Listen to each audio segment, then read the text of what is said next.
Welcome to the Lynette Zang YouTube channel, where we support community and sound money globally.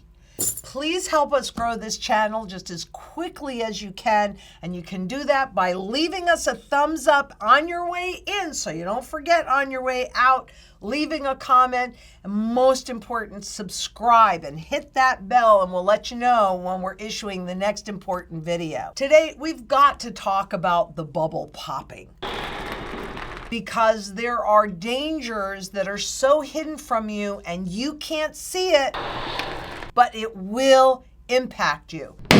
So let's just dive right in. First, I want to talk about household debt, because what we're hearing is that, oh my goodness, it's the consumer. The consumer is so much stronger than anybody thought that they would be. Well, are they really? Because in order to maintain a reasonable or some standard of living, what are they doing? They're taking on a ton of debt. In fact, household debt reaches 17.5 trillion in the fourth quarter of 2023. As all of this debt rises, which is why they're saying such a strong consumer, guess what's also happening? Delinquencies are rising. So let's take a look at this debt and the danger, because they're looking at, like I said, it's 17.5 trillion. And then all that debt, guess what that's been turned into? Well, those payments have been turned into a Wall Street product that they put into your retirement fund or ETFs or mutual funds, etc. And you can't see the danger, but I got to show it to you, because this is very dangerous. You've got non-housing debt and housing debt, and we got to look at both of those. Non-housing debt is 2.12 trillion plus all of those bets against it that you cannot see, plus all of the products that Wall Street has created and sold back to you. Remember, this is all about risk transfer. They take all that risk, they mush it together, turn it into a product, and sell it back to you. Sure, that's what I want. You know what isn't risky? This isn't risky. This is the only financial asset, not one of two, not one of five, the only one that runs no counterparty risk. All these Wall Street products, that's what they are. Their credit, their debt, their counterparty risk. So the consumer, we're told, is so strong. Really? Because how they've continued to consume is by taking on even more debt. But guess what? At some point when you have this debt, you have to service it, you have to roll it over, you have to pay it off, or you default on it.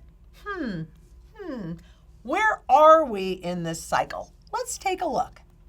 So in the fourth quarter of 2023, we were at, let me just put this in there, we were at 4.89 trillion in non-housing debt and 12.61 trillion in housing debt.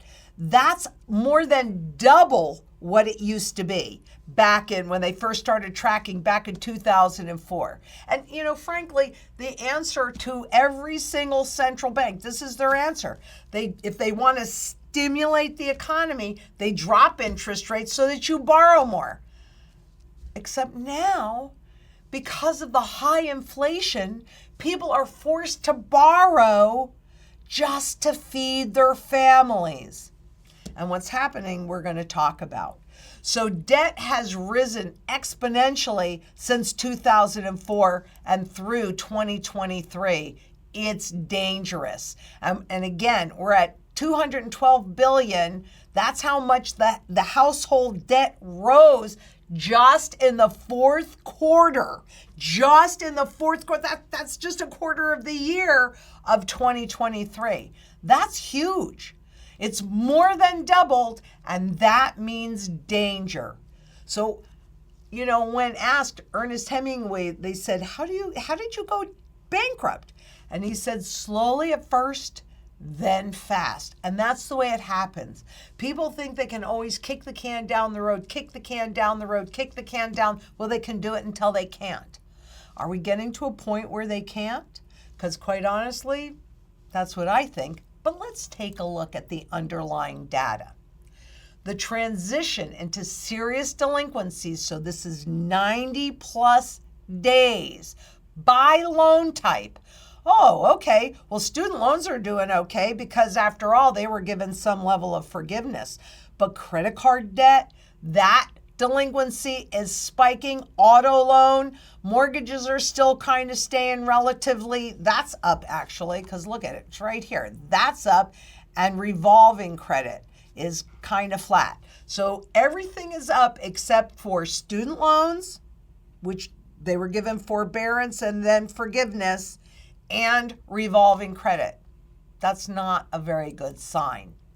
The delinquency transition rate increased for all debt types except for student loans. Yikes. Seriously, yikes. More defaults for senior living ahead as debt comes due. Well, what do we know about what's happening in the senior community? There are more of us growing old and requiring that level of care, and they are not getting it, especially if those facilities are in default. There will be fewer and fewer of them. So let's take a look at those senior living defaults. Financial distress soared during the pandemic. And guess what? Is that over yet? No, it is not. It is still afflicting the sector. So these are the payment defaults where they just didn't make the payment, and these are technical because they were late.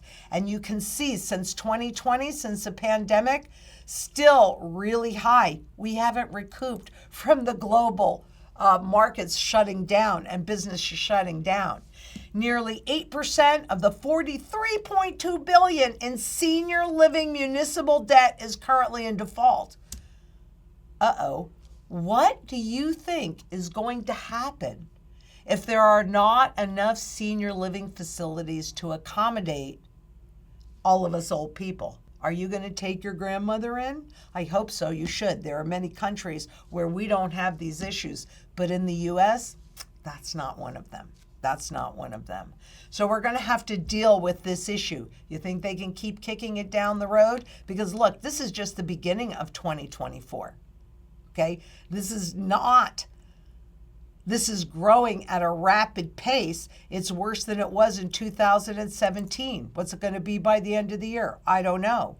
Plus we have commercial real estate. That's CRE, is commercial real estate values yet to trough, right? That means yet to bottom. So let's look at commercial real estate because everybody knows there's a problem there. Though a lot of entities in the total real estate market are not yet willing to realize that in order to liquidate, they're going to have to take less and less. So let's look at crisis versus how long it takes for the prices to recover.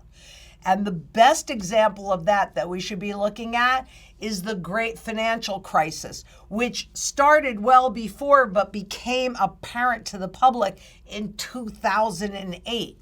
And you can see this is months to recovery, and it took 18 months of downward price action, and it went down a whole lot faster than it's gone up, and it's taken an awful lot of inflation to make those prices rise. Because what did the central bankers say?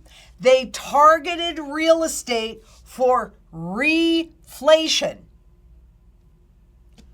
Okay, this is where the pandemic is. It hasn't hit bottom yet. It hasn't even nearly hit bottom yet, thanks to all of the money for free printing that the central banks have made the choice to do. It's ridiculous. The secular shift, so this is a huge shift. When you see secular, the shift to hybrid and remote working and challenging refinancing conditions, which means the interest rates up a whole lot more than when they were held at zero, right? ZIRP, zero interest rate policy. Let's see, the secular shift to hybrid and remote working and challenging refinancing conditions will drive the slower, more elongated recovery timeline for office and lead to permanent property valuation impairments and higher CMBS, commercial mortgage-backed security loan losses. The CMBS is the product that Wall Street takes from all of these commercial, the CRE, the commercial real estate loans, packages them up, and then sells them to you. And you don't even realize that this is happening. But the permanent property valuation impairments and higher CMBS loan losses relative to expectation at issuance. And what all that garbage means is they sold it to you. Here, I'm going to use my chopstick, right? Remember, when debt is issued, so the CREs as well as the CMBSs, they are issued at par, right? These are interest rates. This is the market value. What happens is as interest rates were going down, right, the market value of these instruments was going up, hiding what was really happening underneath. Now, the interest rates were going up, and that means the market value of all of this garbage is going down. And so what they're saying here, relative expectation at issue, they issue it at par. They're underwater. And the fact that you can't see it in the banking sector is irrelevant. I got to tell you, it's irrelevant because it went up because of all of the money, the free money, the inflated money, all of this inflated the whole system. And that's changing now because we're at the end of the currency's life cycle. The uptick in U.S. CMBS delinquencies driven by mixed use and office defaults just in February alone. All delinquency rates were up. These are all different things for Freddie Mac, single asset borrow. It doesn't really matter. Single family rental, large loan, small business, commercial real estate, CLOs, collateralized debt, obligations. And I've done videos in the past on what's happening with how CLOs, collateralized debt obligations, replaced what popped back in 2008, CDOs, which were collateralized debt obligations, right? That market dried up in, bam, 24 hours, and I am not exaggerating. Is that what's going to happen here? Probably so. And if you're in the system when that's happening, you ain't getting out, period.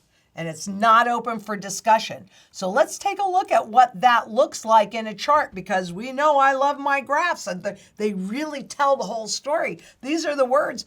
But what do you think about that spike in delinquencies on multifamily serious delinquency rates, 90 plus days or in foreclosure? It's happening. The debt bubble has popped.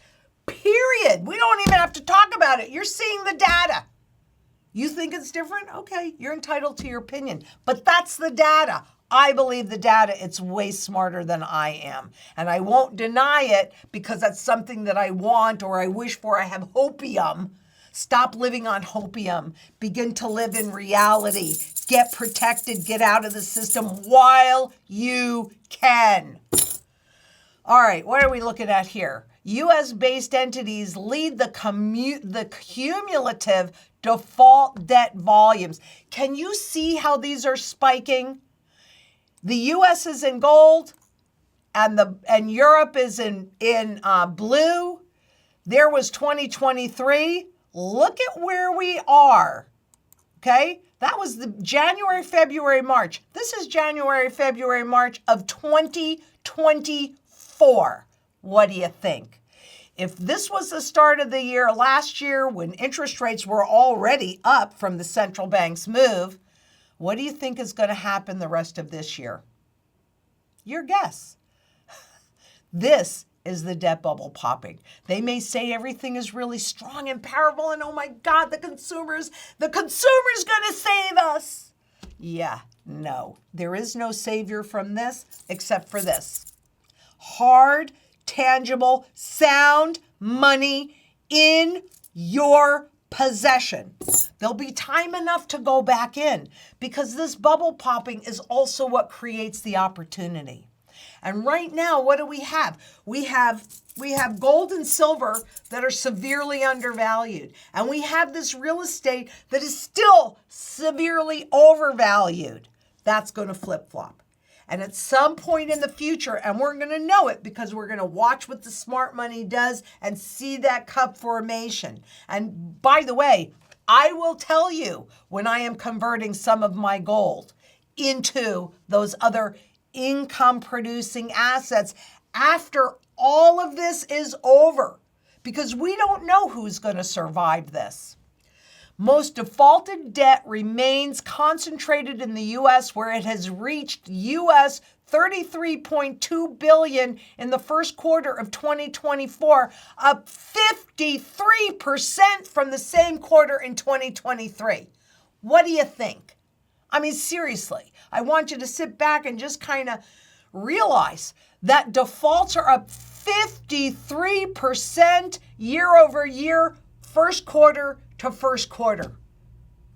That should scare the crap out of you. It scares the crap out of me, but I'm prepared.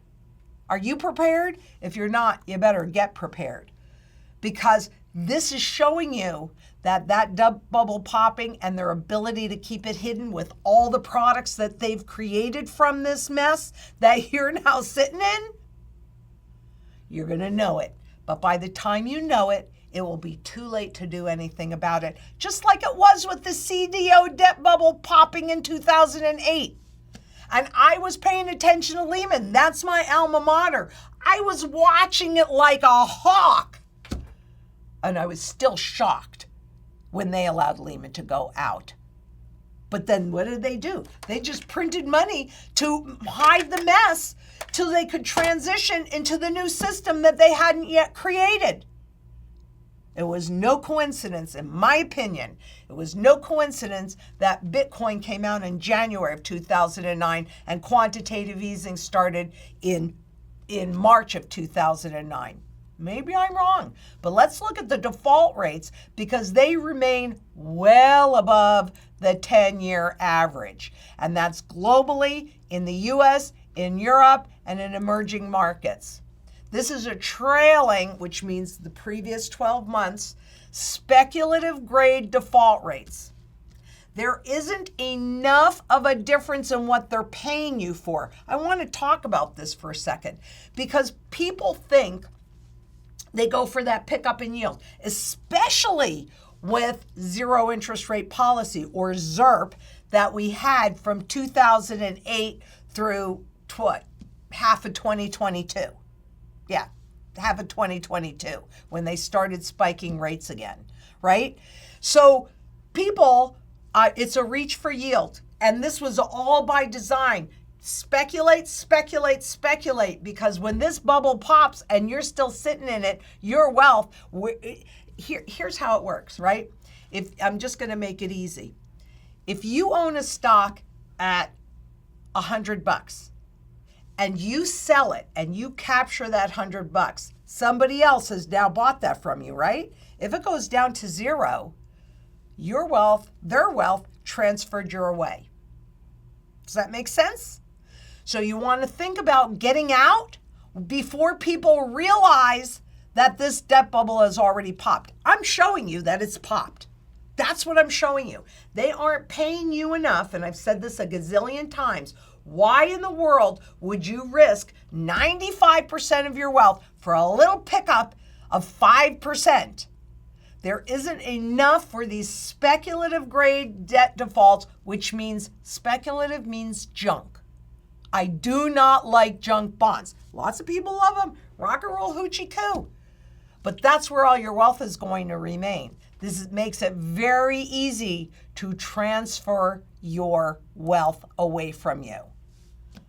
And what we're really going to see are the zombie corporations. So what's a zombie corporation? That is a corporation that for at least 3 years have not generated enough income to pay all of the interest on their debt, forget any of the principal. So what's been happening with them? How have they been allowed to emerge? Well, the banks did not want you to know that they had all these defaults on their books.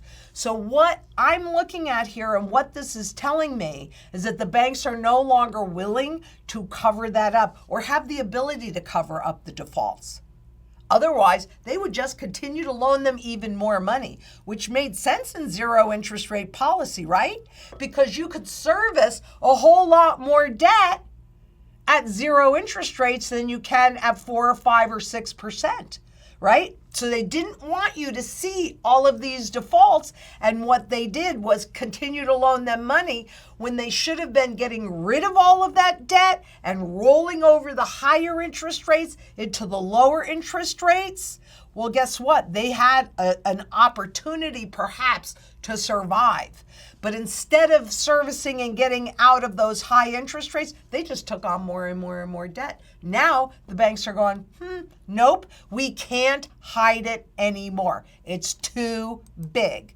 Really? Let's look at this, because this is refinancing demand on, so that is rolling that debt over. Remember, if you got debt, you got to service it, you got to roll it over, you got to pay it off, or you're going to default on it. Those are your 4 options, okay? So speculative debt, speculative grade debt represents a growing share of upcoming maturities. We have spoken ad nauseum over about the looming debt wall that is already here. So this is just in 2024. This is 12 months, 2 trillion. 24 months, so 2 years, 4.52 trillion. This is more coming up. 8.5%, 19.3% of the debt that has to be rolled over from these zombie companies, from these junk rate companies. And in 36 months, that's 31.1%. If the banks aren't lending, if credit's really getting tighter, how in the world are they going to roll this over? They're not. They're going to default. And quite honestly, it is just that simple. Let's just make it easy. This is tremendous, because it's not just the trillions that you're looking at here, but it's all of those credit default swaps. It's all of those collateralized loan obligations. It's all of those derivatives, which is just a big bet that hides the true value at risk. You can't see it. It's that, I talk about it all the time, but all we see is the peak of the iceberg. The whole world is the Titanic, and we've already run into the iceberg. The ship is going down. I'm showing you that. The ship is going down. This isn't my opinion. This is just what reality is. How are you going to choose to handle that? Because you're looking at a tremendous amount of speculative grade debt and other debt too that needs to roll over. I'm just showing you the corporations that aren't really earning enough to be able to roll this debt over. Between 41% to 44% of B minus, that's speculative, that's junk. I don't want to call it speculative. It's junk. It's real simple. It's junk. And lower in the US, we have no idea of the impact that could have. How do you go bankrupt? Slowly at first and then quickly.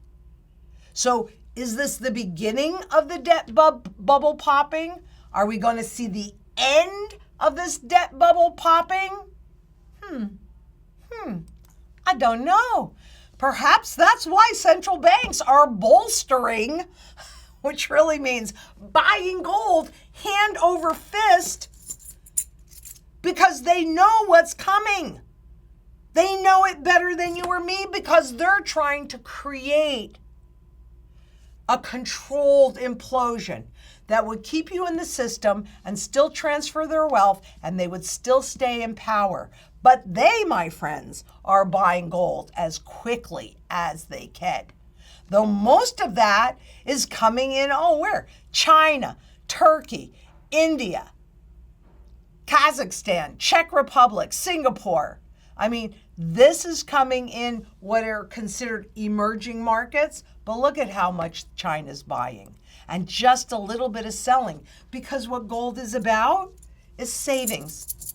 It's a sound money that is based on savings and has the broadest base of buyer of any asset on the planet, except maybe for silver because it kind of straddles both fields. We have to keep this in mind. Anything that's made of this stuff, and I don't care whether it's dollars or euros or yen or anything, the value is only there as long as people will accept that. And as inflation heats up and is higher and people notice it, they lose more and more confidence. And there's only one layer of confidence left, and that's public confidence in this system. And frankly, I believe that is going away pretty darn rapidly. It's easy to see. Central banks are preparing. What are you doing? Food, water, energy, security, barterability, wealth preservation, community, and shelter. Get it done. We only have as much time as we have. And I hate it when people are lied to. How many times can you be lied to when you do not know the truth? Here's the truth. What are you going to do about it now that you know the truth? Food, water, energy, security, barterability, wealth preservation, community, and shelter. We don't have the luxury of time that we once had. That's why local community is so critically important. Go to your local farmer's market, meet the people that grow your food, go to a community garden, say hello to your neighbor, create community so that you can not just survive this, because what do we know? On average, 80% of the population end up in abject poverty. It's been more in some places, been a little less in other places, but the whole middle class gets wiped out. Don't be part of that. Be in the group that has the wealth shift your way by buying an undervalued sound money asset, savings asset. That's how you do it. It's not rocket science. It's simple. And the smartest guys in the room on what they're doing to the monetary system, they're showing you the way. I suggest you take heed. So if you want to support this channel, which really, thank you. A lot of people have been doing that, and it just, I can't even tell you how appreciative I am. But go ahead, give us a like. Make sure that you leave us a comment and share. I don't want anybody to be lied to. But what helps us the most is subscribing, hitting that bell. We let you know when the next video is coming. And make sure that you send any questions to questions@LynetteZang.com or comments to hello@LynetteZang.com. We want to hear from you because we want to build this channel to what you're looking for. We are here to be of service. So thank you so much for everything. I know together we can make a positive difference for a lot of people. And until next we meet, please be safe out there. Bye-bye.